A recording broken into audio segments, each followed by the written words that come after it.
നമസ്കാരം. Truth vision ന്യൂസിലേക്ക് സ്വാഗതം. കൊല്ലം അഞ്ചൽ ആലഞ്ചേരിയിൽ വൻ രാസലഹരി വേട്ട. അഞ്ചൽ ആലഞ്ചേരി കരികോൺ റോഡിൽ കണ്ണങ്കോടിന് സമീപം കാറിൽ കടത്താൻ ശ്രമിച്ച MDMA-യുമായിട്ടാണ് രണ്ടുപേരെ കൊല്ലം റൂറൽ ഡാൻസ് ഓഫ് ടീമും അഞ്ചൽ പോലീസും ചേർന്ന് പിടികൂടിയത്. കൊല്ലം കടയ്ക്കൽ കോട്ടക്കൽ പടിഞ്ഞാറെ വയലിൽ സുരേഷ് മന്ദിരത്തിൽ 28 വയസ്സുള്ള മനോജ്, അഞ്ചൽ ഏറം പുത്തൻവിള വീട്ടിൽ 23 വയസ്സുള്ള അലി ഷർബാൻ എന്നിവരെയാണ് Kollam rural SP Sabu Mathew KM IPS-ന് ലഭിച്ച രഹസ്യ വിവരത്തിന്റെ അടിസ്ഥാനത്തിൽ Kollam rural DANSAF team പിടികൂടിയത്. ഡാൻസ് ഓഫ് SI-മാരായ ദീപു, ബിജു ഹക്ക്, CPO-മാരായ സജ്മോൻ, അഭിലാഷ്, ദിലീപ്, വിപിൻ ക്ലീറ്റസ്, അഞ്ചൽ SI പ്രജീഷ്, മധു, ഉദയൻ, SCPO സന്തോഷ് ചെട്ടിയാർ എന്നിവർ ചേർന്നാണ് പ്രതികളെ പിടികൂടിയത്.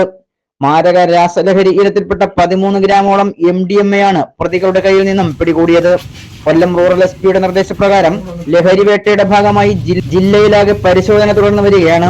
കഞ്ചാവ് ലഹരി മാഫിയക്കെതിരെ ശക്തമായ നടപടികൾ സ്വീകരിക്കുമെന്ന് Kollam rural SP Sabu Mathew KM IPS അറിയിച്ചു.